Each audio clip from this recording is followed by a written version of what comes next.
Danny took a look inside of it. There was a great big flash, everything just changed. His molecules got all rearranged. When he first woke up, he realized he had snow white hair and glowing green eyes. He could walk through walls, disappear, and fly.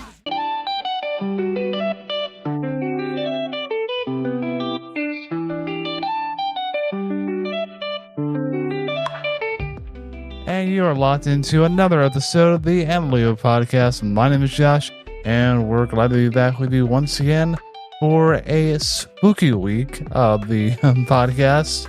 Again, we are here every week making that intersection between faith and animation and delivering those redemptive analogies you've come to know and love so much. Before we get too far into it, if you like this video, go ahead and make sure to smash that like button. Subscribe if you're not already, and make sure to ring the bell for notifications so that you are notified every time we post a new video. And guys, it's finally cold. It's finally sweater weather. It's been that way for a couple weeks. It's just, nice and cozy. Don't have to feel like you need to get, super dressed up all the time.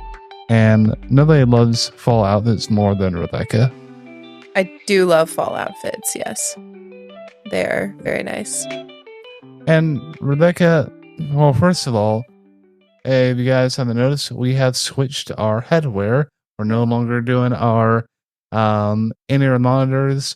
Because Rebecca, you always had like a hard time doing in-ears. In-ears because either they were the wrong shape or something or another.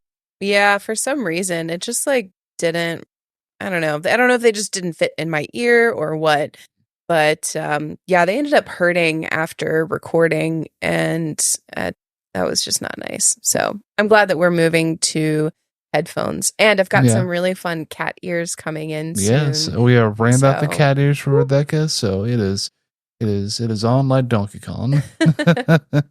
And of course, we need to set the spooky theme, so our background lights are kind of the greenish yellow, just for the sake of this episode. Yep, we're going Slytherin today. That's right, we are. Now, we've gone back and forth about Halloween. You guys know our thoughts about that. And honestly, if you want to dress up, fine. Hand out candy, fine. Join a satanic cult, maybe not fine. Yeah, we have. We've gone back and forth throughout the years on Halloween. Is it okay for Christians to participate? Is it not? Because obviously there's a lot of dark stuff that happens around Halloween. I mean, I've got friends who were practicing witches at one point, and now they're Christians, and they're like, yeah, there's a lot of stuff that goes on that day. But that's kind of like the underbelly of Halloween. But if you're just dressing up in little cute clothes or whatever, nothing scary, I don't think. Right. My parents never let me dress up as a witch or anything scary. Yeah, you rocked the Kim Possible outfit one year. I did.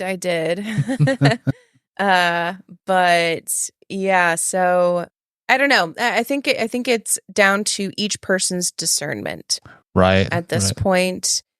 Because I keep going back and forth. I'm like, but it's just a fun night to dress up and to get candy. I don't know. So I don't know. I go back and forth. Let us know your thoughts in the comments. Do you celebrate? Do you not? I think either way is perfectly fine. I can see reasons for both. Mm-hmm. For sure. Yeah. Right. And we have this conversation every year just because it feels like there is more and more of the occult that comes into the public eye. Well, it's always been there. Yeah, it's always been there. It's more prominent. Yeah. I know we watched something by a Christian woman who basically went through the aisles of Hobby Lobby, and they did a thing on all these crystals and. Yeah, that was Doreen Virtue, the YouTuber. She's, I really like her videos. She goes through and talks about these things, but she was deep into New Age. She was selling the books. She's an author. She was doing all kinds of things. Super into yoga, all of that. that's New Age, and so now she's a Christian now. I think she's been to seminary or is currently in seminary to learn about like all the theological stuff, and she has a YouTube channel where she talks about those things and because she was so deep in it, she's able to point out like, whoa, that harmless looking thing that you have in your home, that's actually has deep symbolism in New Age. And it's really interesting to listen to her videos, I think, and hear the like real spiritual things that are going on with some things that are very normal in our day-to-day lives. Yeah, and if you don't have prior knowledge of it, you just think, oh, it's a nice little thing, wear it, and without knowing it's true. And if you do that, that's one thing. But if you knowingly and you praise and worship this item, the thing in and of itself is not what gives it power. Yeah, it's the connotation that you apply to it. Yeah, it's are you putting it on a pedestal in your life, and are you making that something more? And the problem with a lot of these things, even using some of these things, like a crystal, like having crystals in your home or whatever. Yeah. It's the belief that those crystals are like resonating a certain frequency and that will cause healing. Yeah. And so it's putting your faith in that crystal rather than in God. But even if you have that, it's a slippery slope. If you go, well, gosh, I wonder what this crystal even means. And then you start reading about it, and then you find some Christian person talking about Christian witchcraft and that it's okay. And you go, well, maybe it is okay because this person says it's okay. And you just like go into way deep, dark hole. So it can be a slippery slope, which is why some of those things are really important to watch out for. Right. And the only crystal you should trust is Sailor Moon Crystal because she fights for justice. In the name of the moon, she will punish you. Not you, the bad guys. All that good stuff. So again, a little bit here with all the spooky stuff, some serious stuff, and then some lighthearted stuff. Yep. Today's going to be a little more lighthearted. Yeah, a little bit light. Yeah, because we are talking about an American cartoon, which we don't do too often. On the show. That would be interesting. We should do Jake the American Dragon, right? Ah, yes. Or the American Dragon. So good. Yeah. It's Jake Long, the American Dragon. Oh, okay. Yeah. I thought so. I thought I had his name in there, and then Also, he's voiced by Prince Zuko. He is. I wish I could remember the actual voice actor's name. Yeah, I can't remember his name. But we're going to be talking about another teenage boy, because we'll be talking about Danny Phantom. And if you watched our cooking video that released a couple days ago, you know that we made some phantom floats courtesy of Rebecca. And those were really fun. They tasted really good too as well. They did taste really good. And it's a fun, quick little recipe that we wanted to put out for a spooky season. So it'll be fun. The episode that we'll be talking about in particular, which if you are a fan of Danny Phantom growing up, like I was and like Rebecca was, it is the episode entitled from season 2, The Ultimate Enemy. And just to give you a synopsis of this, Danny Phantom, or Danny Fenton, as his human name, is a 14-year-old high schooler, and there is this big test called the CAT. Obviously, in our world, it'd be the SAT. Or ACT. Or ACT. Also, as a freshman, 14-year-old, he would not be taking that test. Unless he's really smart. Well, they say it as a career aptitude test, which we had those. Oh, then yeah. But how can you cheat on a career aptitude test? Well, okay, I think they're framing it as the SAT. Yeah. But a career aptitude test, there's no wrong or right answers. Yeah, it's basically a personality test of what traits do you have? What do you enjoy? Well, they probably could have done better with the naming of that. Yeah.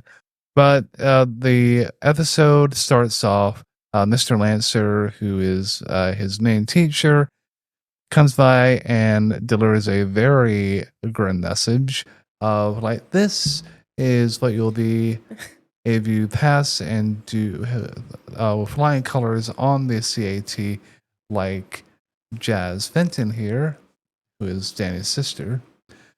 But if you fail, like this person who got the lowest score in all of the school's history, you'll be working at the Nasty Burger. So, option A, option B. And again, a test is not going to determine your whole outcome. One test, no. Yeah, but they frame it as that. Well, it's more of like this is the catalyst for all other things that happen. That's correct. In this particular episode. Yes. So it's like the thing that starts it all. And if you weren't aware what Danny Phantom is, before the episode started, we played a little bit of the intros to get you caught up to speed on what the show is. Phantom. They found gender benders with that intro, like Danny Phantom, so Dani. There was also Danny Phantom that was like a ghost girl, like his sidekick, I think, in the later seasons. Oh, I don't remember that.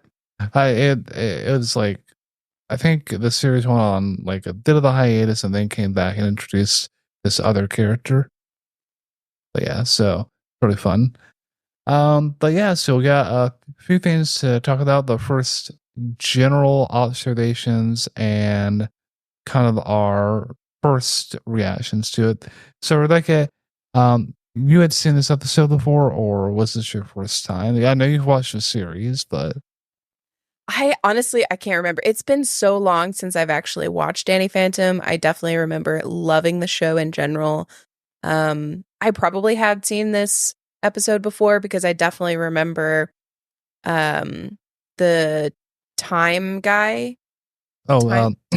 Clockwork. Clockwork. Yeah. So I remember Clockwork. I don't know if he shows up in other episodes. He probably does. There is like one where it's Danny who versus Clockwork. Okay. So he's in like a couple other ones, I believe. Okay. Yeah. Well, I remember him. I remember his character. I think this is the first time that we've seen him. So he was a fun character. But I really enjoyed watching it because it was like it was the first time that I was seeing it because it's been so long. But it was really, really good. Great. It was a deep message to me in the show. And it's kind of like Atla in a way. It gave off that same, like, the characters are pretty deep. I did also think about how much teachers were and are pushing for standardized testing and how important it is and it's life-changing and everything, which kind of upset me, if I'm honest, because standardized tests are not everything. I was watching a video, came up on my TikTok, I think, about this teacher talking about standardized testing, and they wanted the teacher, the administrative staff wanted the teacher to focus more on prepping for the test instead of reading books to the kids.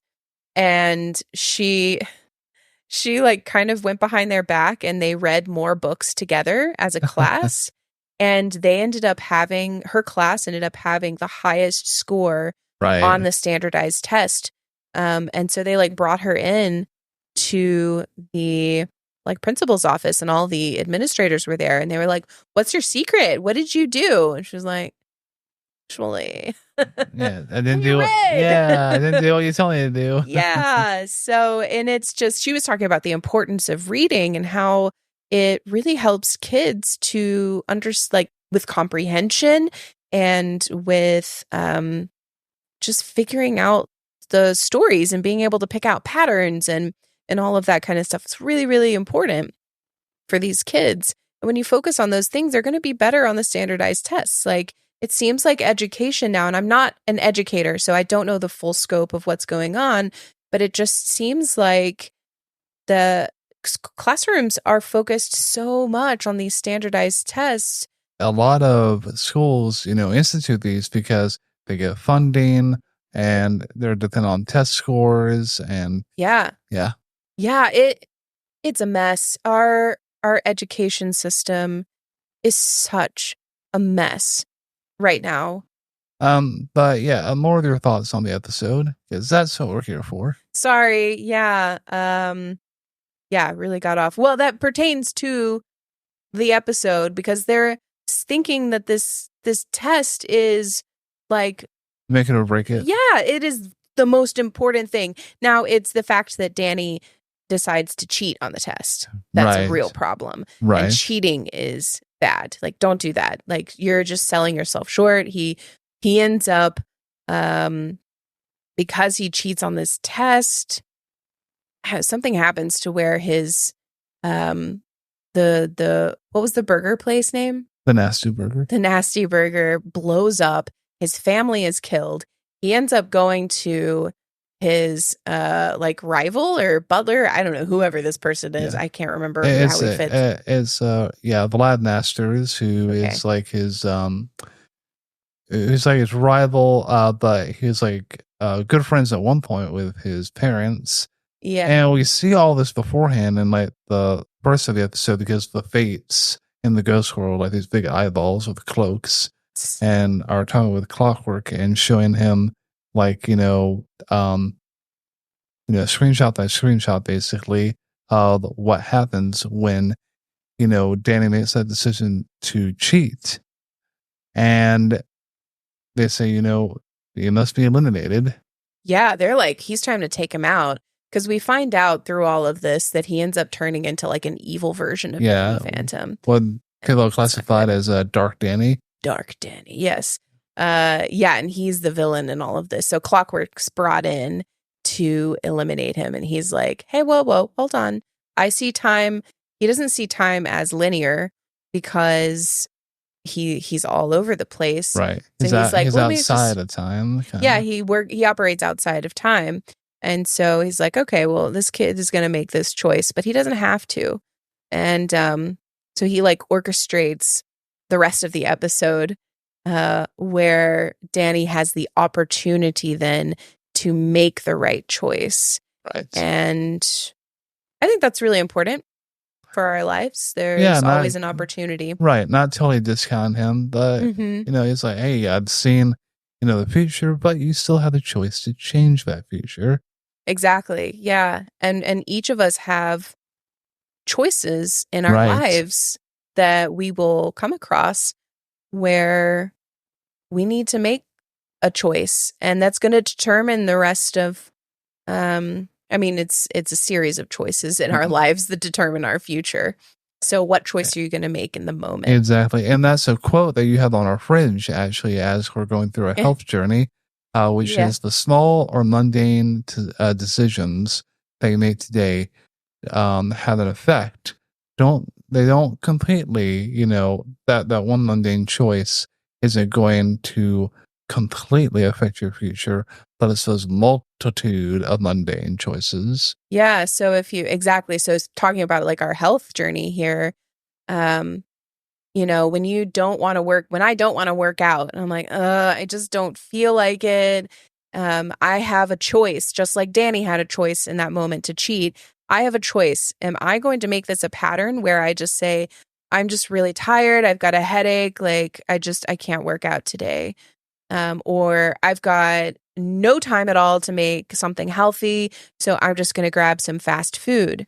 And really, there's a choice there. Yeah, you can go grab fast food from Chick-fil-A or wherever, but you could also just as quickly go to Kroger and pick up a healthier snack pack or something, And so the overall journey, health journey in this case for us, is determined by each of those choices in the moment stacking up. And I've been thinking about that a lot recently. And I'm like, am I going to let this one moment determine the rest of my future? And so I kind of get this isn't the right phrase, but get mad, gets serious, you just go, no, I'm not going to let it determine my future and or ruin what my ultimate goal will be, because it feels like in the moment this is the worst thing ever or the most difficult decision, but like the moment will pass.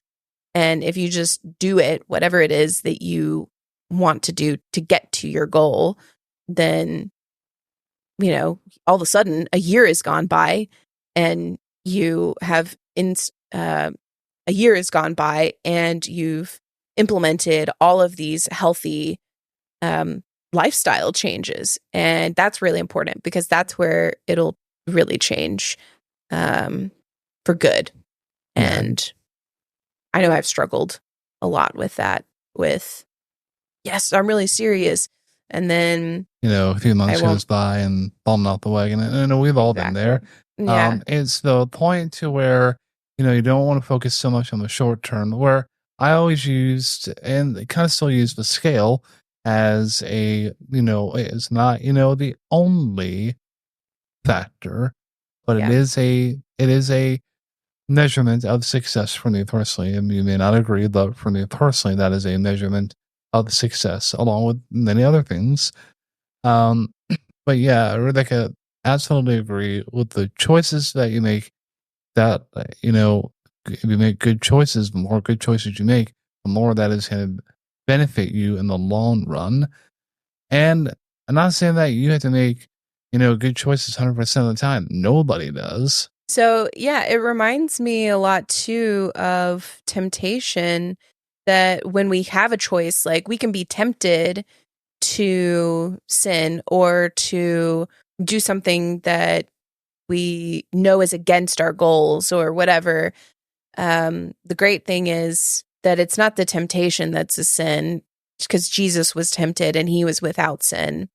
But even in that temptation, that God will provide a way out.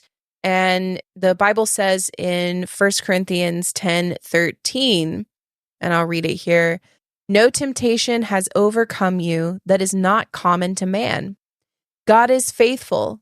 He will not let you be tempted beyond your ability, but with the temptation, he will also provide the way of escape that you might endure it."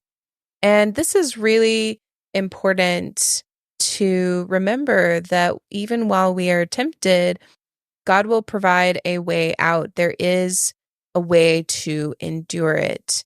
And that strength that we find in ourselves is not strength in and of ourselves. It's not our strength. At least this is what I believe. It's the strength from God. And he gives us that strength. It's what in Philippians something, and they says, it is through Christ who strengthens me.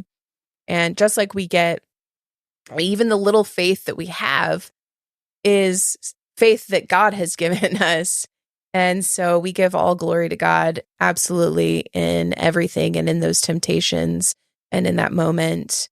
When we're talking about like temptation, as Rebecca said, like the temptation isn't the sin. Acting upon the temptation, giving into the temptation is the sin.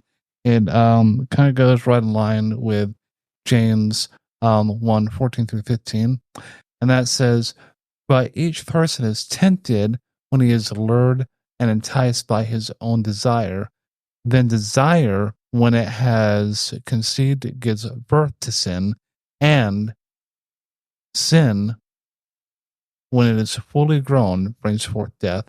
And we've all heard there's the wages of sin is death, without Jesus. That verses really show the progression of temptation and how it can really lead you down a slippery slope. And obviously it does for our boy Danny here in this episode. He is tempted to steal those answers, or he accidentally steals them, but it's fine. But then he's tempted to use those answers instead of turning them into the teacher. And that is where his biggest downfall is. Correct. Yeah, that one decision to cheat because he doesn't want to end up at the nasty burger. But he also has a professional sister, Jazz, who kind of, he sees it as annoying and meddling, but she's honestly just, trying to help and wants the best for him. Yeah. But when you have a perfectionist sibling, it can be taken the wrong way many times. So with all these talk of choices, it really makes you reflect, like, what if, we all ask that question, back in our, living in our present, looking back on our past, like, what if I had done this differently? Like, what if I had met this person or went to this school? You could, what if yourself to death, basically. What matters is what are you doing today? Yep. If you're a Christian, how are you building your relationship, deepening your relationship with Christ, with God? And what choices are you making to help better yourself, better others, and ultimately bring glory to God if you are of the Christian persuasion? Yeah, and it really reminds me too of the fact that we all have the potential within us to become the dark version of ourselves. And just like Danny here became the dark version of himself. And, it's really important to remember that these things left unchecked in our lives of wrath, of sin, of all of the things that Paul talks a lot about each of these things in his letters to the different churches, but malice and hate and all of these things left unchecked, we very well could become the dark version of ourselves. And we need Christ to renew us and to continue that sanctification process. And that's really important. And, I resonate a lot with Paul when he's writing his letter to the Romans, and he writes in Romans 7:19 through 20 that he says, "For I do not do the good that I want, but the evil I do not want is what I keep doing. And now I do what I do not want. It is no longer I who do it, but the sin that dwells within me." And that can kind of seem a little, confusing to maybe somebody who hasn't read that before. Like, I do not what I do want, but I do want that I do. Kind of simplify that for us and our listeners. Yeah. Yeah. So he's basically saying that, like, I want to do good things. I really do. In my heart of hearts, I want to do good. But instead, I end up doing what I don't want to do, which is bad. Right. And usually evil. in the human condition, it's usually, what is ever pleasurable, what is ever easy. Like, Rebecca, you said sometimes, hey, I just don't want to work out.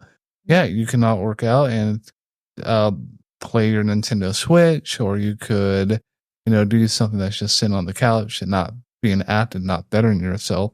You're not doing this 24/7, but you'd set aside, a few days out of the week to do this, and you want to make that commitment to yourself to keep going along that path. Just like, me, like, I have an obligation to myself, a commitment I've made to myself to be low carb 90% of the time during the week. And then that 110%, usually is one meal of the week, where I don't go off the rails, but I have something that I will indulge in, whether that is a burger with a bun or French fries or, a piece of cake, whatever that is. But I've made that choice, and I am going to accept the consequences of that choice. Yeah, and obviously these are very mild examples. Right. I think not like cheating on the CAT, Yes, cheating, lying. But yeah, I think Paul is really talking about really serious things here. He's talking about the temptation to watch something that you shouldn't watch, that is not going to better your future. It's going to, I mean, I really enjoy watching certain things that, have, Questionable content. questionable Yeah, content, and I want to point because out that some goes that. to different things. Yeah, it can do to all forms of media, really. Yeah. And you're probably thinking this, but I want to like say it thoroughly. Were you ever concerning like TV shows or movies that are questionable content? Did a pastor ever approach you, or did an extra Christian, what I like to call them, approach you and say, how do you think Jesus would feel if he was sat right next beside you and watched it with you? Not that that's ever happened to me, but it has It's good quite a few times, and it question is to ask. it is a good Is the question to music ask, that you're listening to, right? it could be whatever.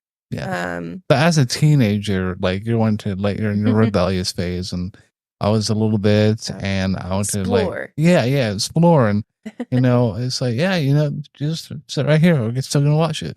Yeah, it's not only what you making the choices physically; it's also mentally, as that goes without to get to. Like, what are the moral and virtuous decisions that you're making? Mm-hmm. Yeah, and as we, the story progresses here, Danny ends up actually realizing, well, he ends up fighting with Clockwork and Right. figures out, and himself, and he sees what he turns into if he cheats on that test, and that's the whole catalyst for everything. And he actually sees the future. Yeah, they actually go into the future. Yeah. And sees like he sees the same snapshot that the Fates saw, that Clockwork saw, and he's like, oh, that's what happens. And then they travel to the future, Amity Park, which is the town that they live in, like 20, 30 years or 10 years into the future. I think it's just 10 years in the 10 future. years. It's not that much. Yeah. Right. But there's a lot of progression. Oh, yeah. There's a lot that happened. Yeah, it's like they went from like 2005, whatever, straight into like the Jetsons age in that 10-year time frame. The Dark Danny realizes that, oh, well, he's seen his future. I have to ensure that future still happens. And so he takes this medallion, this time medallion, that allows people to exist outside their own time, and like just embeds it into Danny's body so that he can't leave that time. The Dark Danny impersonates the real Danny and makes sure that all the calamity that happens still takes place.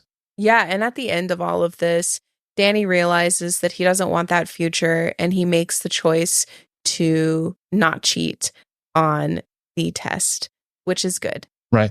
And that's that inner struggle that we see depicted between, normal Danny and Dark Danny. It's the good and evil that we embody in ourselves, really.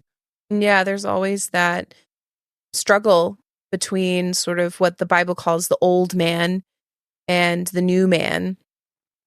And what's great with Christ is that there is repentance. When there is repentance, there's salvation.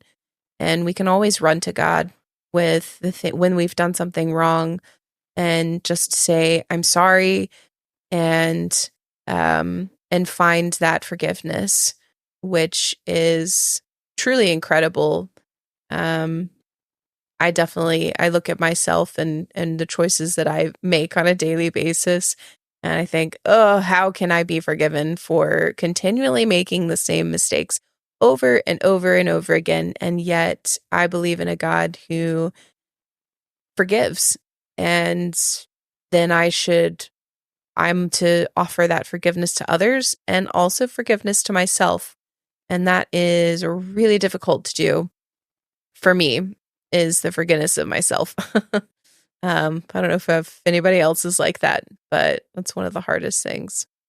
Right. And though we have that assurance that God, does forgive us, just like it says in 1 John 1:9, which reads, if we confess our sins, he is faithful and just to forgive us our sins and to cleanse us from all unrighteousness. And when we're talking about, sin and everything, it's like, you guys are supposed to be talking about Danny Phantom, like talking about choices and sin. Well, this particular episode really resonates with it. Even if you don't approach it from a Christian standpoint, you can still see, the moral choices without even putting the name of Jesus or Christ in there. Yeah, and I don't know at what point this happened, but the creator of Danny Phantom. Oh, yeah. Butch Hartman is Christian. He's a Christian. I don't know if it was before during the show or after the show. So I don't know if he was intending to put that kind of a Christian message in there. But I think he really became outspoken about his faith, when he left Nickelodeon. Okay. Yeah. But that's really neat. And he's actually working on another series right now for Bent Key. Is that right? Is that where the show is going to be? I have not heard. I don't think I've seen that. He's working on a show that is all about Christian values, for sure. I don't know where he's working on. I mean, Banky would be the place for it. But it may be another platform. I think it would do well on a secular platform as well. Mm-hmm. But yeah. And kind of as we're wrapping up here, because this is only at most 40-minute episode that's classified as a 2-part series, or a 2-part episode for TV, is it? TV standard. Yeah. Huh. That's really well done, and just the whole concept. And I've always, as you all know, I've always liked time travel, anything to do with going back or going forward, and kind of like the what ifs thing. But Danny goes through all of the chaos and the fighting and getting to meet the future versions of the ghosts that he's fought before. And yet, even though he has trapped the Dark Danny into the Fenton Furnace, as we call it, the calamity still happens. The nasty burger still blows up with, his teacher and his family and his friends strapped to it. And you think, oh, whoa. Nothing changed. But that is when Clockwork, who you think is been the enemy all this time, helps Danny and gives him, the second chance. And you kind of, think that he knew the whole thing all the time, just as Danny said. And Rebecca, you alluded to earlier in the episode that Clockwork, he works outside of time. He doesn't see as linear. He just quotes, like God doesn't see time as linear. Right. And I like to think of God as a little bit like Clockwork. Because in the scene where he is telling Danny, I see, people see time as a parade. One thing after another passing by in sequence right in front of them. I see the parade from above. All the twists and turns it might, or might not, take. And the beautiful thing that I think really resonated with me in the whole forgiveness and redemption part is Danny has a hard time, kind of like forgiving himself when he sees the calamity happening and thinks that this one choice is the end all be all. And he's trying to do right for other people. But Clockwork says, you've given everybody else a second chance. How about you? Mm-hmm. And that's, we have the God of second chances, third chances, fourth chances. Rebecca, you were saying a little bit earlier, because we were watching church online earlier this week, still going through Corinthians, that you can mess up so badly. Now, again, being saved and being a Christian doesn't give you a license to sin. It should give you a license to sin less. kind of put a little restraining on there. But you can mess up. And when I say mess up, like if you're addicted to something and you've been doing good and, a few months down the line, you slip up, that I do not see as habitual sinning. That I see as a lapse in your wanting to do good and to abstain. Yeah, it's just what Paul was talking about earlier. The good that I want to do, I don't do. And the evil that I don't want to do, I do. Yeah, it's the same thing. Yeah, but God is always there, ready to give that second chance, a third chance, 100th chance. Yeah. And I think that's something that I've really wrestled with, like where I, continue to mess up on something. And I think, how can someone love me? And how can somebody forgive me after all that? And God's right there saying, well, I do. Yeah, because Jesus took it all on the cross. He did. Because he took that for us, the punishment and everything. And once we were given forgiveness, we were given forgiveness for everything that we would ever do. Just like clockwork is outside of time, God is also outside of time. And when you accepted Jesus and you repented and, you really received the gospel, then all of that, everything, past, present, future, sin, all of that was wiped clean and forgiven, taken care of. Absolutely. So we definitely would recommend that you would watch this episode and kind of keep this as a commentary on the side as you reflect throughout this week. And we also want to wish you, kind of feels a little bit counterintuitive to what we've been saying, but, wish you a happy Halloween, stay happy safe. And safe, yes. Yeah, happy and safe Halloween. Check your kids or check your own candy. There's all sorts of craziness happening. And, dress up if you want to. I'm dressing up. You'll see, us posting our stories with, the costumes that we've chosen. Just have fun. But yeah, so again, have a happy, safe Halloween. If you like this episode, again, make sure to leave a comment, give the video a thumbs up. It really helps with the algorithm to have you to push this video out to more audiences and eyes that like this type of content. And also, we'll leave the link down to the cooking video that we did a couple days ago down in the description. But until next time, keep those halos shiny and stay holy, my friends.